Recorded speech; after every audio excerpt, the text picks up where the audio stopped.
तो इस video lecture में सबसे पहले हम पढ़ने वाले हैं कि how to determine the residential status of the individual.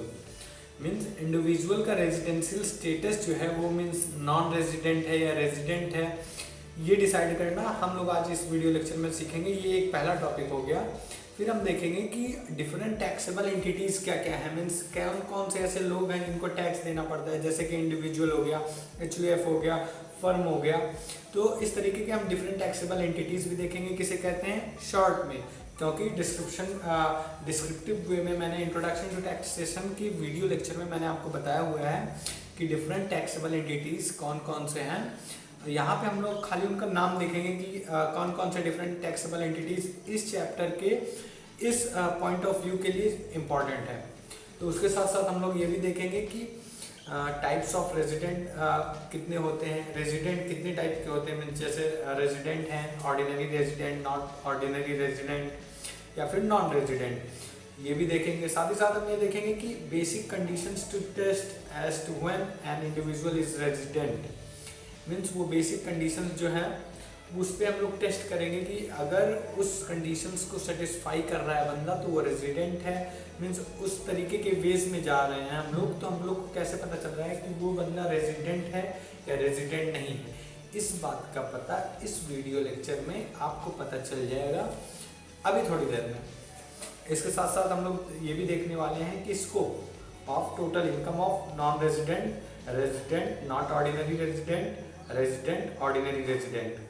Means total income जो है उसमें किन किन चीज़ों को इंक्लूड किया जाएगा, कौन कौन सी ऐसी इनकम है इन लोगों की जिनको आप टोटल इनकम में इंक्लूड करके उन पे टैक्स चार्ज करोगे या फिर उनको टैक्स चार्ज पे करना पड़ेगा। उसके साथ साथ हम लोग देखेंगे कि tax liability of different residents. Means कि अगर वो एनआरआई है तो क्या टैक्सेबल है उसकी इनकम, कौन से सिचुएशन में उसको टैक्स देना है, कौन से सिचुएशन में टैक्स नहीं देना है, ये सारी की सारी बातें हम लोग इस वीडियो लेक्चर में पढ़ने वाले हैं, सीखने वाले हैं। तो चलिए बिना समय गंवाए हुए अपना ये लेक्चर स्टार्ट करते हैं। अगर कोई ये सोच रहा है कि वो इंडिया का सिटीजन है तो उसे टैक्स देना पड़ेगा, तो मैं आप लोग को एक बात बता देता हूँ कि टैक्स लायबिलिटी आपके रेजिडेंट होने पर निर्भर करती है, ना कि सिटीजन ऑफ एनी कंट्री होने पर निर्भर करती है। मैं बताता हूँ, सिटीजन मीन्स आप वहाँ पैदा हुए हैं, सिटीजन बाय बर्थ। अगर आप किसी कंट्री के सिटीजन हैं तो इस बात का आपके टैक्स पे करने से कोई लेना देना नहीं है। लेना देना है इस बात से कि आप रेजिडेंट हो या नॉन रेजिडेंट हो या फिर नॉट ऑर्डिनरी रेजिडेंट हो। इन तीनों चीज़ों पर निर्भर करता है कि आपको टैक्स पे करना है या नहीं, ना कि इस बात पर कि आप देश के नागरिक हैं। ठीक है, तो आइए देखते हैं कि tax इncidences on an SSC depends on residential status. For instance, whether an income accrued to an individual outside India is taxable in India depends upon the residential status of the individual in India। एकदम सही बात है कि ये चीज़ citizen होने पे नहीं बल्कि आपके रेजिडेंट होने पर निर्भर करती है कि आपको कितना रुपया टैक्स पे करना है। अब देखते हैं कि डिफरेंट टैक्सेबल एंटिटीज़ कौन कौन से होते हैं। तो सबसे पहला आता है इंडिविजुअल, एन इंडिविजुअल। दूसरा है an Hindu undivided family, HUF जिसे आप कहते हो। फर्म आता है, एसोसिएशन ऑफ पर्सन आता है, जॉइंट स्टॉक कंपनी आता है और बाकी सारे पर्सन्स जो हैं, तो ये सारे के सारे टैक्सेबल पर्सन हैं।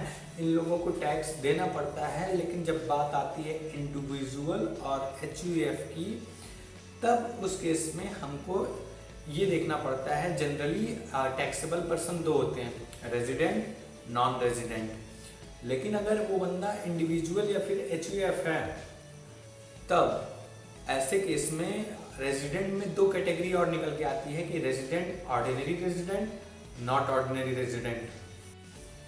तो जैसा मैंने आपको कई बार बताया कि आप कैसे पता करोगे कि वो टैक्स उसका लगेगा या नहीं, वो पहले तो वो दो स्टेप में आप कर सकते हो डिसाइड। पहले तो first find out whether such individual is resident in India और नॉट। आपको ये देखना है कि वो इंडिया का रेजिडेंट है या नहीं है। कैसे देखना है अभी बताता हूँ। और फिर उसके बाद आपको क्या करना है, उसके बाद आपको देखना है कि if such individual is resident in India then find out whether he is ordinary resident in India. However, if such individual is non-resident in India, no further investigation is required or necessary. तो हमको ये देखना है कि भाई अगर वो resident है तो हमें दो बातों का और पता लगाना होगा कि वो ऑर्डिनरी रेजिडेंट है कि नॉट ऑर्डिनरी रेजिडेंट है। और अगर वो नॉन रेजिडेंट है तब तो भाई वो नॉन रेजिडेंट है, उसका मैटर हम लोग डिसाइड कर लिए कि हाँ भाई ये नॉन रेजिडेंट है, इसके ऊपर टैक्स लगेगा या नहीं लगेगा, ये मैं अभी बताता हूँ। लेकिन ये तो डिसाइड हो गया कि ये बंदा NRI है या NRI नहीं है। अगर NRI नहीं है तो उसमें दो चीज़ों की और इन्वेस्टिगेशन हम लोग करेंगे, जिसके बाद पता चलेगा कि वो ऑर्डिनरी रेजिडेंट है या नॉन ऑर्डिनरी रेजिडेंट है। अब आप अपने स्क्रीन पर देखोगे कि टाइप्स ऑफ रेजिडेंट कितने होते हैं। जैसा मैंने बताया 3 टाइप के होते हैं, ordinary resident, non ordinary resident, non resident. आप देख सकते हो नीचे में ये भी लिखा है मैंने कि if non resident earns money outside India then it will not be taxable, but if it is earn by ordinary resident और not ordinary resident then it is taxable. मतलब समझ रहे हो कि अगर आप इंडिया के रेजिडेंट हो, चाहे स्पेशल हो या ऑर्डिनरी हो, रेजिडेंट हो, अगर आप इंडिया के बाहर भी पैसा कमाते हो तो आपको टैक्स देना पड़ेगा। लेकिन अगर आप नॉन रेजिडेंट हो तब पैसा आपको नहीं देना पड़ेगा। तो इसलिए अब देखते हैं वो कंडीशन क्या है, वो बेसिक्स कंडीशंस क्या हैं जो हमें बताएंगे कि ये बंदा भाई NRI है या NRI नहीं है। पहले तो मैं आपको चारों कंडीशंस बता देता हूँ। आपको चारों कंडीशन पहले मैं समझा देता हूँ, उसके बाद आपको मैं बताऊँगा कि कौन सी कंडीशन रहेंगी तो क्या कहलाएगा बंदा, कौन सी कंडीशन नहीं रहेंगी तो क्या कहलाएगा। तो आप देख सकते हो कि basic conditions A, he is in India in the previous year for a period of 182 days or more। तो बेसिक कंडीशन, पहली बेसिक कंडीशन ये है कि वो इंडिया में 182 डेज रहना चाहिए प्रीवियस ईयर में। अगर प्रीवियस ईयर में वो 182 डेज नहीं रहा है तो पहली कंडीशन है कि रहना चाहिए, ठीक है। दूसरी कंडीशन अब क्या है वो देखते हैं। He is in India for a period of 60 days or more during the previous year and 365 days or more during the 4 immediately preceding the previous year। मतलब ये कह रहा है कि सबसे पहले तो कंडीशन, बेसिक कंडीशन क्या है। बेसिक कंडीशन ये है कि आपको इंडिया में रेजिडेंट रहने के लिए 182 डेज प्रीवियस ईयर में इंडिया में बिताया रहना चाहिए, ठीक है। पहली बेसिक कंडीशन ये है। दूसरी बेसिक कंडीशन ये है कि पिछले 4 सालों में, मीन्स पिछले साल में, प्रीवियस ईयर में आप 60 days minimum, previous year financial year, ये सब क्या है ये मैंने इंट्रोडक्शन टू अकाउंटिंग के वीडियो लेक्चर में बताया था। अगर आपने नहीं देखा है तो आप प्लेलिस्ट में जाके अकाउंटिंग सेक्शन में जाके वो वीडियो देख सकते हो, जिससे आपको पता चलेगा कि प्रीवियस ईयर, फाइनेंशियल ईयर, ये सब सारे ईयर्स जो है, असेसमेंट ईयर्स, इन सब में क्या डिफरेंस है।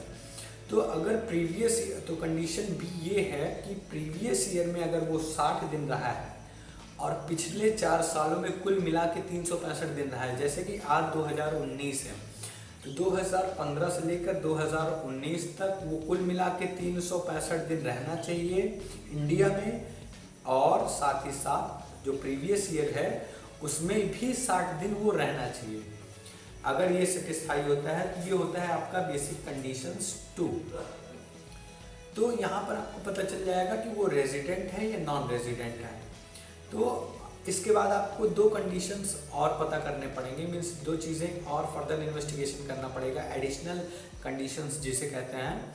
तब आपको पता चलेगा कि वो बंदा जो रेजिडेंट है वो क्या है, स्पेशली मीन्स रेजिडेंट ऑर्डिनरी है या नॉट ऑर्डिनरी है। तो अब देखते हैं कि एडिशनल कंडीशंस ये क्या है कि he has been resident in India at least 2 out of 10 preceding years immediately preceding the relevant previous years।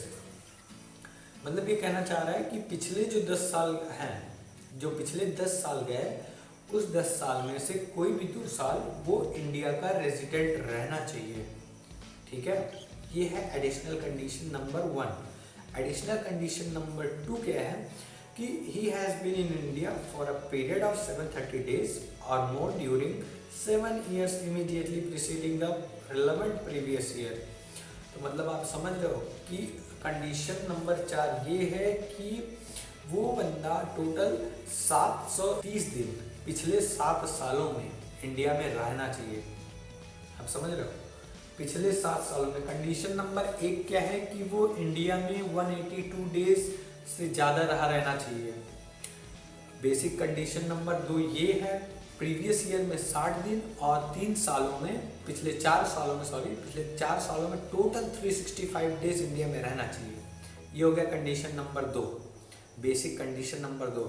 Additional condition number 1 किसे कहते हैं? नंबर 1 कंडीशन ये है कि जो बंदा है वो पिछले 10 सालों में से 2 साल रेजिडेंट रहना चाहिए इंडिया का। कंडीशन नंबर 4 क्या है? कंडीशन नंबर 730 दिन पिछले 7 सालों में इंडिया में रहा है या नहीं रहा है, यह एडिशनल कंडीशन नंबर 2। पहले तो आप ये चारों कंडीशंस याद कर लो, क्योंकि चारों कंडीशंस याद रहेगी ना तो आपको ये डिसाइड करने में आसान रहेगा कि वो जो सामने वाला इंसान है वो रेजिडेंट है या नॉन रेजिडेंट है, क्योंकि इन्हीं चारों बातों के जरिए आप पता लगा सकते हो। जैसा आप अपने स्क्रीन पर देख सकते हो कि if an individual satisfies any of the basic conditions and both the additional conditions, then he be said as ordinary resident। मतलब समझ रहे हो कि अगर वो कोई भी एक बेसिक कंडीशन सेटिस्फाई करता है, मतलब या तो वो 182 डेज वाला जो सीन है वो 182 डेज से ज़्यादा दिन रहा है, या तो प्रीवियस ईयर में 60 दिन रहा है और पिछले 4 सालों में मिला के 365 दिन रहा है, तो इन दोनों में से कोई भी एक सेटिस्फाई वो कर रहा है। उसके बाद अगर सेटिस्फाई कर रहा है तो उसे आप रेजिडेंट कह दोगे, नॉट ऑर्डिनरी रेजिडेंट से कहोगे। वैसा इंसान जो एक बेसिक कंडीशन सेटिस्फाई करे और एक ही एडिशनल कंडीशन सेटिस्फाई करे उसे आप कहोगे नॉट ऑर्डिनरी रेजिडेंट। ऑर्डिनरी और नॉट ऑर्डिनरी में यही डिफरेंस है कि ऑर्डिनरी जो रेजिडेंट होता है वो बोथ एडिशनल कंडीशन सेटिस्फाई करता है, any one of basic conditions any and both the additional conditions. Not ordinary resident क्या होता है? Any of the basic condition and any of the additional condition satisfy करता है, जिसकी वजह से इसे आप नॉट ऑर्डिनरी रेजिडेंट कहते हो। और देखते हैं कि अपना नॉन रेजिडेंट किसे कहते हैं?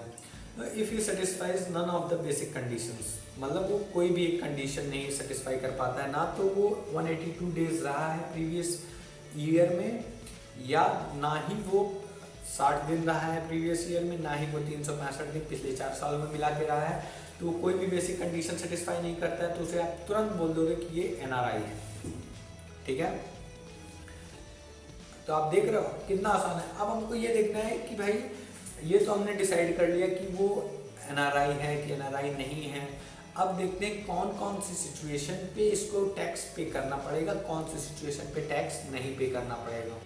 तो आप अपने स्क्रीन पर देख सकते हो कि हेडिंग दी है मैंने 4 की, income from whatever source during any previous year. फिर वो रेजिडेंट के लिए क्या है एप्लीकेबल, नॉन रेजिडेंट के लिए क्या एप्लीकेबल है, नॉट ऑर्डिनरी रेजिडेंट के लिए वो एप्लीकेबल है कि नहीं। तो अगर if income is received or deemed to be received by or on behalf of such person in India, तो टैक्सेबल के रेजिडेंट के केस में वो टैक्सेबल होगा, नॉन रेजिडेंट के भी केस में उस पर टैक्स देना पड़ेगा, और नॉट ऑर्डिनरी रेजिडेंट या नॉन रेजिडेंट दोनों के केस में आपको, तीनों के केस में आपको टैक्स देना पड़ेगा। अब दूसरी कंडीशन क्या है?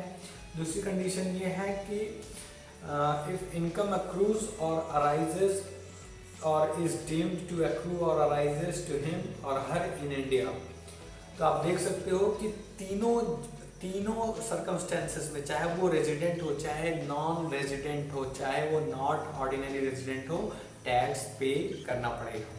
ठीक है, आगे कंडीशन क्या है? अगली कंडीशन ये है कि तो आप देख सकते हो कि इनकम व्हिच अक्रूज और अराइज टू हिम और हर आउटसाइड इंडिया। अगर इनकम आउटसाइड इंडिया में हो रही है, मतलब इंडिया के बाहर जाकर इनकम हो रही है, तो ऐसे इनकम को रेजिडेंट के लिए टैक्सेबल है, नॉन रेजिडेंट के लिए टैक्सेबल नहीं है।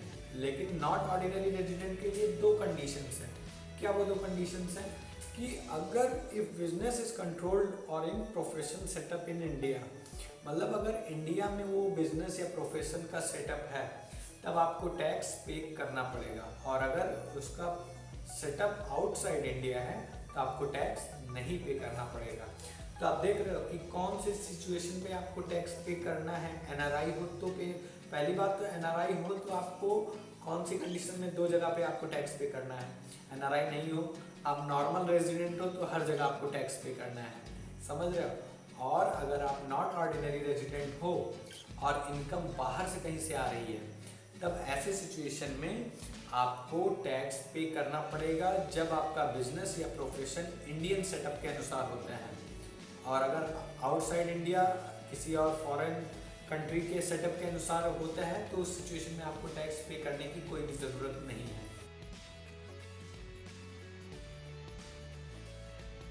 ये डिसाइड करने के लिए कि वो जो बंदा है वो नॉन रेजिडेंट है या फिर ऑर्डिनरी रेजिडेंट है या फिर वो रेजिडेंट बट नॉट ऑर्डिनरी है, मीन्स वो उसका रेजिडेंशियल स्टेटस क्या है, इसके लिए इस ग्राफ के जरिए आप पता लगा सकते हो।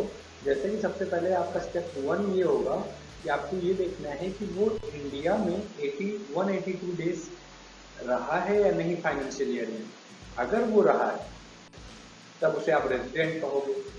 अगर वो नहीं रहा है तो आप उसे फर्दर आप एक इन्वेस्टिगेशन करोगे कि आप ये देखोगे कि वो प्रीवियस ईयर में 60 दिन रहा है इंडिया में। साथ ही साथ तुम्हें ये भी देखना होगा कि वो 365 दिन पिछले 4 सालों में कुल मिलाकर 365 दिन प्लस 60 दिन पिछले फाइनेंशियल ईयर में रहा है कि नहीं। अगर हाँ भाई रहा है तो उसे आप कहोगे रेजिडेंट, और अगर नहीं रहा है तब आप उसे कहोगे नॉन रेजिडेंट। तो आप देख रहे हो कि पहले तो आप ये होंगे कि 182 डेज रहा है कि नहीं, ये देखा। अगर है तो रेजिडेंट है, नहीं रहा है तो उसके लिए हम लोग और इन्वेस्टिगेशन करेंगे। एक चीज़ और देखेंगे कि क्या वो क्या वो प्रीवियस ईयर में 60 दिन इंडिया में उसने बिताया है या नहीं। अगर बिताया है तो हमें और ये भी देखना पड़ेगा कि कुल मिलाकर पिछले 4 सालों में 365 दिन वो रहा है कि नहीं। अगर वो रहा है तो आप उसे कहोगे रेजिडेंट, और अगर नहीं रहा है तो आप उसे कहोगे नॉन रेजिडेंट। अब तो भाई अब देखते हैं, जब नॉन रेजिडेंट हो गया तब तो उसको छोड़ देना है कि हाँ भाई ये तो नॉन रेजिडेंट हो गया। लेकिन अगर रेजिडेंट है तो आपको ये फर्दर इन्वेस्टिगेशन करना होगा कि वो स्पेशल ऑर्डिनरी रेजिडेंट है या फिर नॉन ऑर्डिनरी रेजिडेंट है। तो उसके लिए हम देखते हैं कि कुछ फर्दर इन्वेस्टिगेशन कि क्या वो पिछले 10 में से 9 फाइनेंशियल ईयर्स में से नॉन रेजिडेंट रहा है। अगर हाँ तो आप उसे कहोगे resident not ordinary, means not ordinary resident है फिर ये। और अगर वो नहीं रहा है तब आप उसे एक और चीज़ पे तौलोगे, एक और चीज़ देखोगे कि क्या वो इंडिया में 729 दिन रहा है। 729 दिन रहा है पिछले कुल मिला के 7 सालों में। मतलब कि जैसे 2019 चल रहा है तो 2012 से लेकर 2019 तक क्या वो 729 दिन इंडिया में रहा है।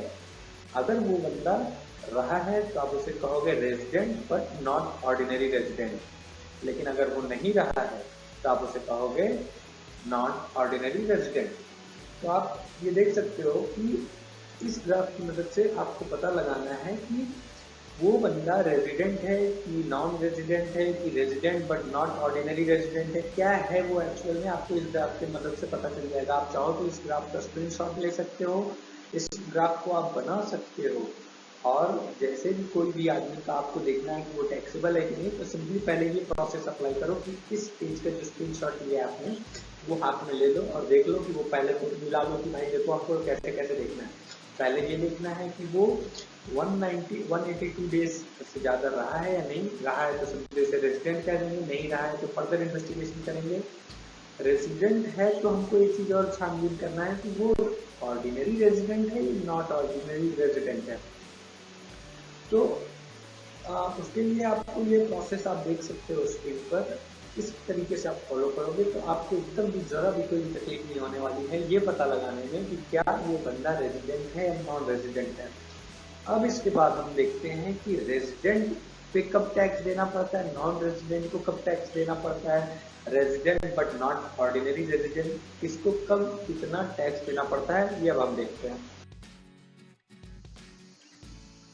शुरू से अंत तक ये वीडियो को देखने के लिए आपका बहुत बहुत धन्यवाद। अगर वीडियो पसंद आया हो तो इस तरीके वाला मीन्स थम्स अप का आप साइन दबाओ, और नहीं पसंद आया तो भी प्लीज़ इसे ही दबाओ, और प्लीज़ चैनल को सब्सक्राइब करना मत भूलना। Keep learning, keep growing, bye bye.